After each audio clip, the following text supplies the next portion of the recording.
കുട്ടികളുടെ അച്ഛൻ നിന്റെ ദേഹത്ത് കൈവച്ച നീ ചത്തുപോകും. അങ്ങേര് നിന്നെ തല്ലുന്നത് കാണാനുള്ള ശക്തി എനിക്കില്ല.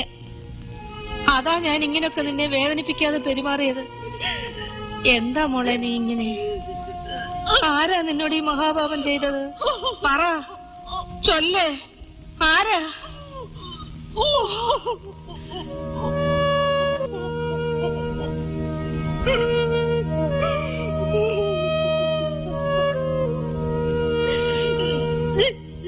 നീ വരാൻ കാത്തു നിന്നാടാ. വൈകിയത് കാരണം അഡ്രസ് ഊഹിച്ചെടുത്ത് പരമശിവത്തെ കൊണ്ട് അവിടെ അച്ഛൻ വരാൻ പറഞ്ഞ് എഴുതിയിട്ടുണ്ട്. ആർക്ക്? കൗണ്ടർക്കോ? എന്താടാ? ഒന്നുമില്ല. എനിക്ക് വയ്യ, ഞാൻ പോണു. പോവാൻ വരട്ടെ. ഇത് നട്ടതാരാണെന്നൊന്ന് അറിഞ്ഞിട്ട് മതി മച്ചമ്പി നാട് വിടുന്നതൊക്കെ. ഓർമ്മയുണ്ടോ ഒരു ഗുളിക വീണെന്നും പറഞ്ഞ് മച്ചമ്പി ഇരുട്ടത്ത് ഇതിനകത്തൊക്കെ തപ്പി നടന്നത് ഞാൻ കണ്ടതാ. നേരാ, ഞാൻ നടന്നിട്ടുണ്ട്.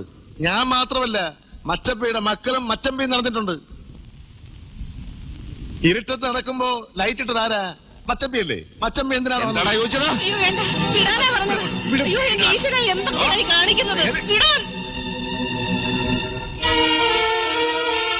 നേരാ, ഞാനും വന്നിട്ടുണ്ട്. എന്നാൽ അതൊന്ന് അറിഞ്ഞിട്ട് മതി ഇനിയത്തെ കളി. അത് ഞാനാണെന്നറിഞ്ഞ നിങ്ങൾക്ക് എന്നെ വെട്ടിക്കൊല്ലാം. മറിച്ച് എന്റെ മക്കളോ മച്ചമ്പിയോ ആണെന്നറിഞ്ഞാൽ ഒരു കൊല ചെയ്യാൻ ഞാനും മടിക്കല്ല.